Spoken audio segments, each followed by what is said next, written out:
Okay, we're on the bank of the River Thames at the Tattershall Castle with Brains Brewery. I'm here with the winner of the Brains Craft IPA Challenge, Tom Sandham. How you doing, Tom? Hi, nice to meet you. How you doing? And this is your Boilermaker, which I'll just get up to the camera. A Welsh Whisky IPA, and it's 6.5% ABV. Now also with us is Bill Dobson, the head brewer who worked with Tom on the beer. Hello, Bill. How you doing? Well, let's get a bit more in our glasses here. Okay. So, Tom, how would you describe this beer? Well, I would actually describe it as a fairly full IPA. We wanted to add an element of whiskey into the drink, and we've aged it or rested it in casks with Penderyn whiskey. Oh, the fantastic Welsh whiskey. Yeah. And the hope was to try and add an element of the spirits character to the beer as well.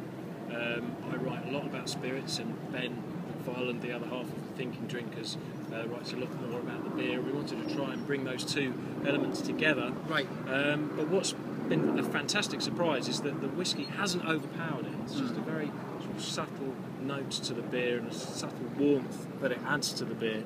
But really, and I'm sure Bill would be able to talk more about the character of an IPA, but it doesn't seem to have moved too far away from what you'd hope the character of an IPA would deliver. No, I think we've got a great balance there between it's been judged alongside a lot of other IPAs. So when we were judging IPA character as one of the criteria, so it's still there as that, but that whiskey character just is a subtle addition to the overall balance of the beer. I'm really pleased. I think the balance is great. It works really well. Yeah. Hey, just to ask you, Paul, is it any? Because I've never worked with whiskey and beer before. Is there any challenges with it, or is it just it just works completely well? I think the two drinks complement each other, but okay. Like everything, it's got to be in balance. If there's an extreme of one, you get dominated by another. You know? I mean, to be truthfully honest, I'm still learning about creating that balance and what is the right balance. So, it was one of the first tries at a beer, including whiskey, that I've ever brewed and Brains have ever brewed. I think, and it came out. Toast our success. Yeah, there you go. There's the trophy. Is really nice cut glass. Should we get a nose on these beers then and see what we get? Just getting like a chock load of really nice fruit. It's quite a sort of, there is a malty note to that nose as well.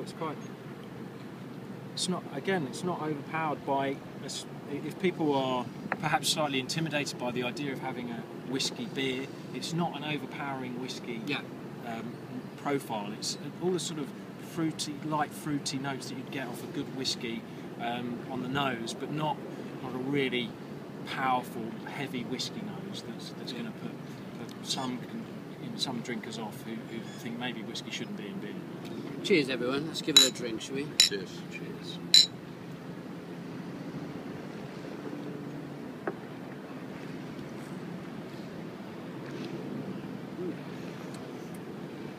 Really nice balance, I'd say. It's so smooth and crisp, malty from the malt from the beer and the malt from the whiskey, like you say, and it's hoppy, it's fruity.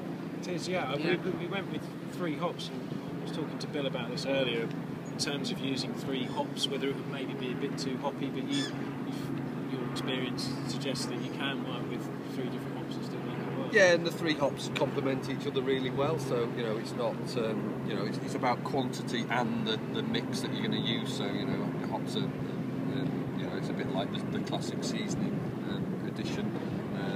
Different hops complement each other and give slightly different things. So we've got a bit of citrus in there, we've got a bit of spice from the hops, and then for me it's that, especially on a freezing day like today. It is cold out here. It's that the whiskey the hops are all up front, and it's the whiskey character that starts to come through at the end with the alcohol. We're 6.5%. So the alcohol gives you that warm feel, and then there's that whiskey character, and just comes through and gives you that sort of malty warmth at the end. So superb. Well worthy of the winner, I'd say. I think it's a fantastic beer. Thanks for coming out in the cold, guys. We're by the London Eye as well, if you want to have a quick glance at that. thanks for watching me on another edition of the Real Ale Guide. Go out and try Boilermaker by the Brains Brewery, and cheers. Cheers.